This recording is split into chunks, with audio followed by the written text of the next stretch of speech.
नमस्कार.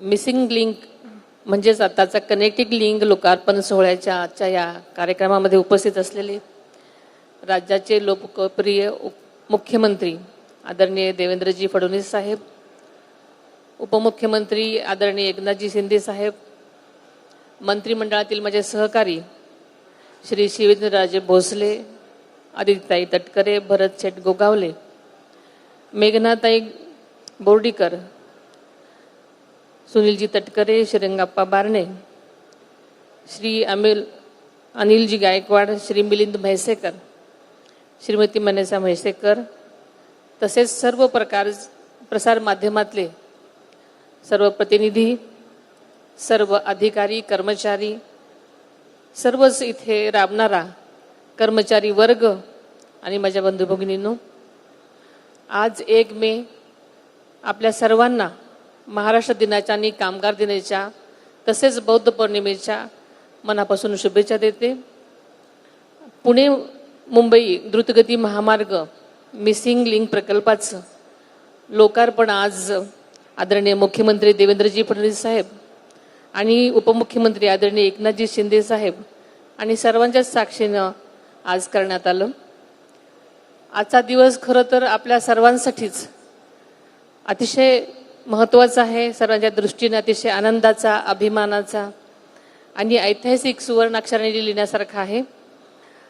राज्यातले पहिले मुख्यमंत्री स्वर्गीय यशवंतराव चव्हाण साहेबांच्या या नावाने ओळखल्या जाणाऱ्या मुंबई पुणे द्रुतगती महामार्गाच्या प्रवासात आज आपण महत्त्वाचा टप्पा गाठलेला आहे.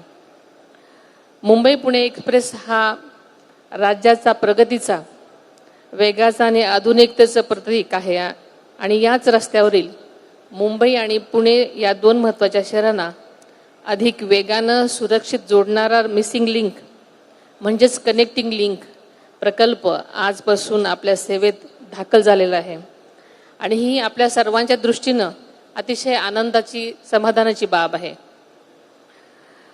खरं बघायला गेलं तर आदरणीय अजितदादांनी जे तेव्हा होते तेव्हा अर्थसंकल्पामध्ये या प्रकल्पाची घोषणा केली होती. प्रकल्पाचं काम सुरू झाल्यानंतर त्यांनी त्याची पाहणी केलेली आपण आताच शिंदे साहेबांकडून ऐकलेलं आहे आणि मंत्रालयातील आपल्या दालनातूनच राज्यातील प्रकल्पांचा आढावा घेत असताना या प्रकल्पाच्या कामाचा आढावा ते नेहमीच घेत असायचे. या संदर्भामध्ये वेळोवेळी संबंधितांना आवश्यक त्या सूचनासुद्धा ते करायचे. आदरणीय मुख्यमंत्री देवेंद्रजी फडणवीस साहेब आणि एकनाथजी शिंदे साहेब आणि आदरणीय अजितदादांचे या प्रकल्पामध्ये खरंच फार मोठं योगदान आहे आणि ही केवळ रस्त्यांची जोडणी नसून ती महाराष्ट्राच्या वेगवान प्रगतीची एक नांदी म्हणायला हरकत नाही. आपल्याला माहिती आहे की सर्वसामान्य नागरिकांना प्रवास सुखकर आणि सुरक्षित करण्यासाठी राज्य नेहमीच कटिबद्ध असतं. तसं बघायला गेलं तर आता शिंदे साहेबांनी सांगितलं की समृद्धी मार्ग सारखेच अटल सेतू, कोस्टल रोड आणि आता हा मिसिंग म्हणजेच कनेक्टिंग लिंक या प्रकल्पामधून हेच सिद्ध होतं की राज्याला जागतिक दर्जाच्या देण्याचा शासनाचा नेहमीच दृढ निश्चय असतो आणि या प्रकल्पामुळे केवळ वेळेची बचत होणार नाही तर इंधनाची बचत होणार आहे, पर्यावरणाचं संरक्षण होणार आहे आणि सुरक्षित आणि सुखकर प्रवास सगळ्यांसाठीच होणार आहे.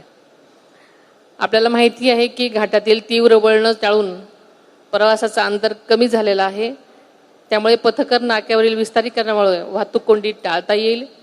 इंधनाच्या वापरात घट झाल्यामुळे दररोज 1 कोटी रुपयाची बचत पण होणार आहे आणि त्यातून सुरक्षिततेचं प्रोत्साहन देऊन अपघाताची संख्याही कमी होणार आहे आणि त्यामुळे मला नक्कीच वाटतं की हा सगळ्यांसाठी अतिशय उपक्रम उपयोगाचा आहे. हा मिसिंग लिंक प्रकल्प राज्याच्या आर्थिक प्रगतीचा दुवा आहे. त्यामुळे उद्योग, व्यापार, पर्यटन आणि गुंतवणुकीसाठी ते मार्ग नक्कीच उघडलेले आहेत. या प्रकल्पामध्ये पर्यावरणाचा विशेष विचार करण्यात आला आहे. आधुनिक सुरक्षा, बोगद्यामध्ये आधुनिक सुविधा आणि वाहतूक व्यवस्थापन प्रणाली यामुळे हा मार्ग भविष्यामध्ये स्मार्ट एक्सप्रेस वे ठरणार आहे.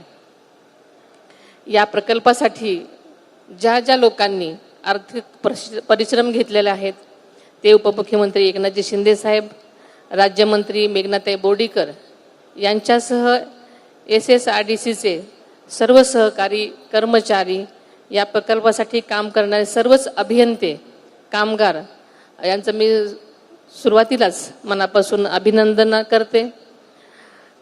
आपल्याला माहिती आहे की मिसिंग लिंक 6,695 कोटी रुपये खर्च आलेला आहे आणि आत्ताच आपल्या सगळ्या समक्ष जगातील सर्वात रुंद बोगदा म्हणजेच 23.5 मीटर रुंदीचा बोगदा या प्रकल्पामध्ये सामील झालेला आहे आणि याची आत्ताच गिनीज बुकमध्ये नोंद झालेली आहे आणि हा आपल्यासाठी अतिशय अभिमानाची गोष्ट आहे. तसेच भारतातील सर्वात उंच केबल स्टेड पूलसुद्धा या प्रकल्पात समाविष्ट आहे, हे आपण ऐकलेलंच आहे. त्यामुळे पुणे मुंबई अंतर 6 किलोमीटरनं कमी होणार आहे व 30 मिनिटे प्रवासाचा वेळच बचत होणार आहे आणि अशा अत्यंत उपयुक्त प्रकल्पाचं आज लोकार्पण झालेलं आहे. मी परत एकदा सगळ्यांचं अभिनंदन करते. धन्यवाद.